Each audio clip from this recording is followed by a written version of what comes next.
Welcome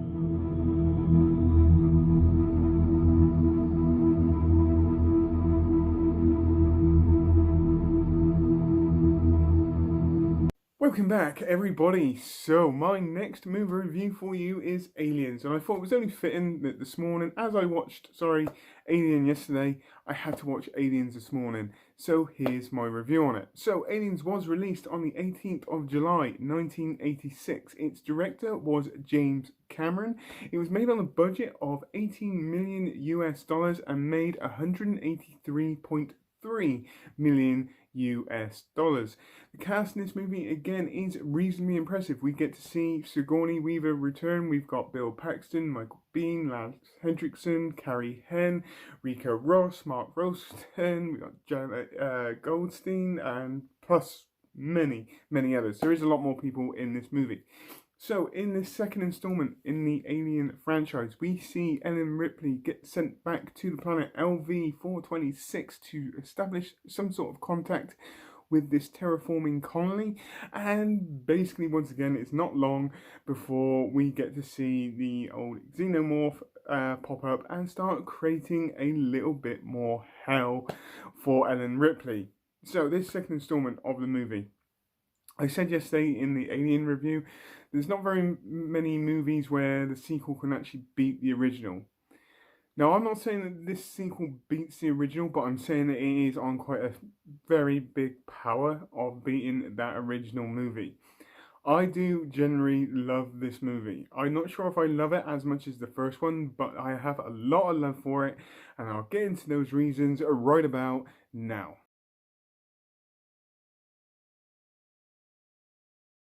So here we go, Aliens movie review. Now, I have to be honest with you, I'm not 100% sure whether I enjoy this movie as much as I do the first one. I'm not saying that this is a bad movie. I still love this movie a hell of a lot. It is an absolutely fantastic watch, and it's just brilliant in every single way. It's just that there is a different style to this movie, and you can tell that there is a different director at the helm of this movie. In other words, James Cameron. He is not a bad director in any way, shape, or form. I love his work. He was responsible for Terminator, the first two Terminator movies, so I'm always going to be a fan of his work. And again, it doesn't lose tone from. You still get the same feel that it is an alien movie. Okay, you do get that. There's not a huge amount changed as apart from the fact there is a lot more people in this movie, there is a more of a backstory to this movie. There is a lot more depth and structure to the characters in this movie as well, which is just an added little bonus to this. The other difference is that in sequels you always got to try and up the ante, so they could never do that first Alien movie again, and I think they delivered this really well. It doesn't lose that. It hasn't gone overboard with that futuristic kind of style. They kind of kept it to the same style as the first one. It's just more on a bit of a bigger scale, this movie, which is, like I said, it's not a bad thing. It's still a very entertaining watch. You can tell that it is done by a different director, but there's only subtle differences to know that it's done by a different director, because essentially it still carries that same feel or same kind of style as the first one. And I just generally loved what they did here. There are so many different things in this movie. It's not set to just 6 or 7 people in this movie. There is a lot more people or a lot more characters in this movie. Okay, fair enough. You don't get a huge backstory to all of their characters. The main backstory you do get, which I actually really enjoy here, is you get more in depth to Ellen Ripley's character into this one. You basically follow her 57 years after the events of the first one, and she's been basically out in space. And I'm not going to give a huge amount away just in case you haven't seen this movie, but you, in this second installment, you really get to see her struggle with the events of what happened to her. In other words, when she's recovered to a certain point, you can see that there is some PTSD syndromes going on there. And I generally loved how it's portrayed because it shows exactly how much of a nightmare or how much of an effect it had on her, and how much of an effect it still has on her 57 years afterwards. I admit she was in this kind of hypersleep, so she never really had that time to kind of process exactly what happened. But in this movie, you really do get to see her have to deal with this kind of scenario, and you get a bit more of a backstory to her, knowing that she left behind a daughter, and this is in the director's cut, and I generally liked what they did here. This isn't spoilers in any way, shape, or form. It's not giving away anything about this movie, and I'm not going to say too much about the storyline of this movie. It's just because I don't want to give it away just in case you haven't seen it. But anybody that has seen it, it's just a nice touch. You really get behind her character, and I just really enjoyed what they did here. Not only that her character in here is absolutely badass. She's even more badass in the first one. She knows what's out there. She knows what potentially could happen, and she really does take a stand in this movie. And you really can see her passion and desire to make sure that this alien doesn't spread across the universe. I generally like what she did. Very, very strong character. She is a very, very good performance. She gives over a very, very good performance in this movie as well, which just makes it even more enjoyable. And it's exactly the same with other characters in this. There's a great gang of US Marines that have to go with Ripley to LV-426, I do believe it is. And they got this very much American kind of gun-ho kind of attitude. Some of them are very, very cocky. Some of them are very, very abrupt, boisterous and all that. But it just adds to this movie so well. That camaraderie that they have between them. That kind of thing is like, I don't care if there's an alien out there, just get it in front of me and I'll just shoot the hell out of it. And it's just a great added touch. And then you also have kind of like corporation kind of people that are basically out for money, which you do see in there. There is a couple of there is one main guy in this. I'm not going to, once again, I'm not going to give a huge amount away of this movie, but you really get that kind of sense of he's like this, really, he's just thinking about money or just something. He's trying to get those dollar signs in so he doesn't have to worry about money, and he won't stop at any kind of cost. All these kind of combinations of different characters in this movie just really kind of make this movie absolutely fantastic.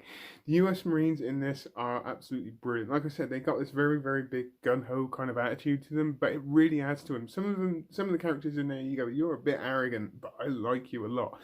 It's like Bill Paxton's character in this as well. His performance in here is absolutely fantastic. He has this kind of really big cockiness to him, but yet towards the end of the movie, he starts to turn. There's a very, very big twist in his kind of persona of what he's having to deal with. He thought it was going to be an easy mission, but something which turned out to be a lot harder. And you see a flip side of him losing that cockiness, and that it becomes fear, worry. And I generally liked every single performance in this because they all kind of change throughout the whole of the movie. Even Ripley's character, she's a bit more strong-minded. She is like, okay, I'm going to take the fight to you for what you did to me in the first one. It's that kind of scenario, and I just think it really works well.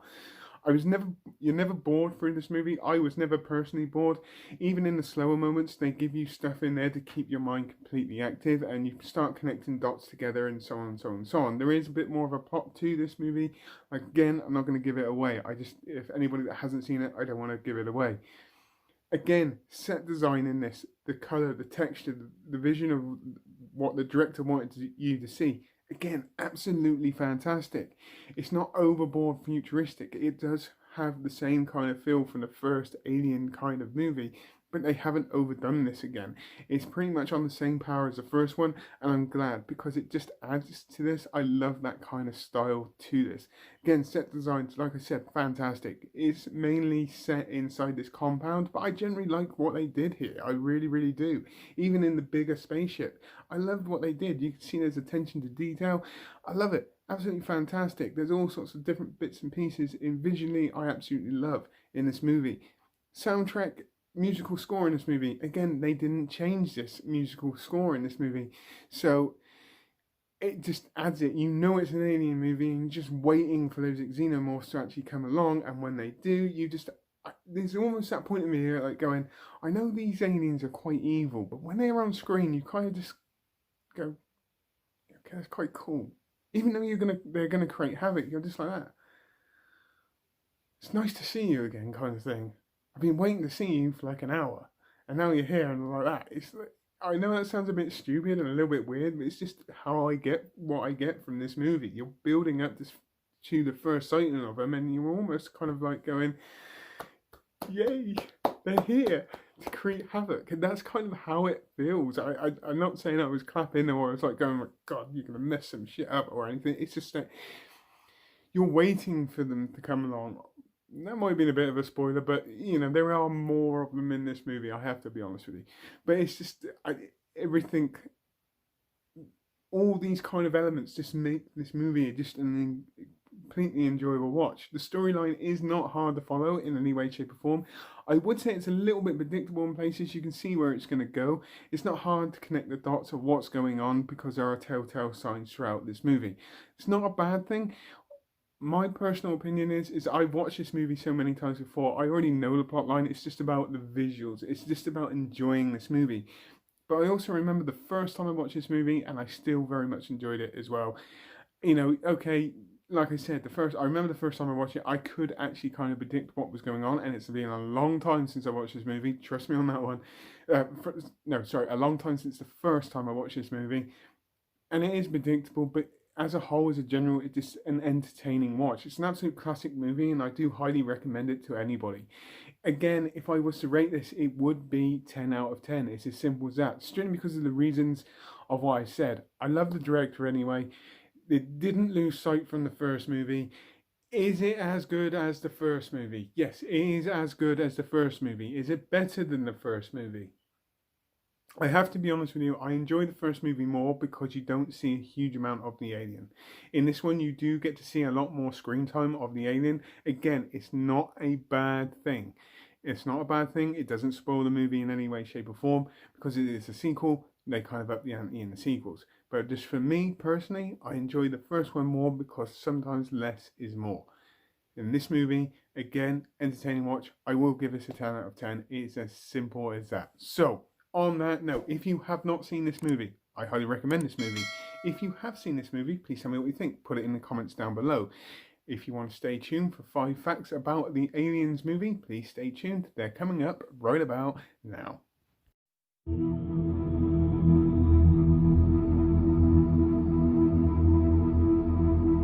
Okay, 5 bonus facts to do with the Aliens movie. Fact number 1, in both the standard and the special edition versions, the 15-minute countdown at the end of this movie is actually 15 minutes. Now, I didn't know this, and I didn't really twig onto it until I actually watched it this morning, to be fair, and I was just like, they're right, it is actually 15 minutes. And I was just like going, you know, you get that thing, it's like the countdowns on movies, just like go, it's like 10 minutes, and the next minute it's like 2 minutes within the space of 1 minute in the movie kind of thing. It's not necessarily a bugbear, but it's always that kind of speeded up countdown. And this one is actually 15 minutes. I actually went off and checked. Absolutely fantastic. Fact number 2, Sigourney Weaver's Best Actress Academy Award nomination for this movie was the first ever to be given to a female actress for an action role. And to be fair, it is Sigourney Weaver's signature role. First, second, even the third, fourth. It is her role, and it is very much deserved in the second one because she does really step up her game in the second movie. I have to be honest with you, it's a completely different kind of performance compared to the first one. Fact number 3, the alien screams are baboon shrieks altered in post-production. I always wondered where the screams come from, and there we go. And now I know, and now you guys know, unless you already knew. Fact number 4, it took 14 to 16 operators to operate the alien queen in this movie. Now that is a spoiler. I didn't think of that beforehand, but yeah, I kind of get it. You know, James Cameron was this kind of animatronic kind of master, really, especially with Terminator, all this kind of puppetry work and all that. I believe even Stan Winston's involved in this movie as well. In fact, I don't think he is. I know he is. Yeah, you know, it's absolutely fantastic work, to be fair. Just those kind of robotic, kind of animatronic kind of works they had in the 80s, just absolutely brilliant. It's absolutely fantastic. And I know there is some people that are actually in alien suits as well. Just absolutely fantastic. Fact number 5. The portrait of Ripley's daughter in the director's cut, which is near the beginning of the movie, is Elizabeth Ingalls, who is Sigourney Weaver's real-life mother. And I honestly thought they've done this kind of aging kind of thing on her, and it wasn't. It's actually her real-life mother. It's a nice and interesting little fact. Again, there were so many facts, different facts on this movie when I went looking for them. I chose 5, and here they are. So, on that note, please tell me what you think. Put it in the comments down below as normal. Hope you all have a great rest of the day, whatever you're doing. Please take care, and goodbye.